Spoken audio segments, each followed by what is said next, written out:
Survection lisingani kunmari kunmanga gi makada promising Swats Sahar, promising clean city gi oina Manipur gi Jiribam na most promising town Ministerial award fanglei hariba manasi Northeast region da myoi lising kun gi makada leba apikpa city singi manung dagi khangatuna pibani.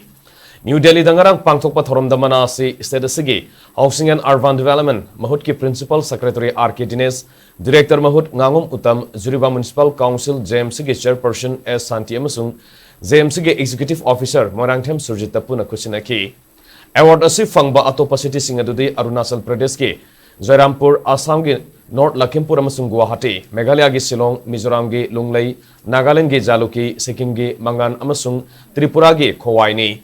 Jiribam award asi phanglakpada nungaiba phongdoluduna state government urban cleanliness, sustainable waste management amasung citizen participation gi thabak mai pangna sangchinba ngamle haiba takle haina Mahut Department ki Maiked gi Phongdoluduna Jiribam gi Miambu Thagatpa Phongdoki.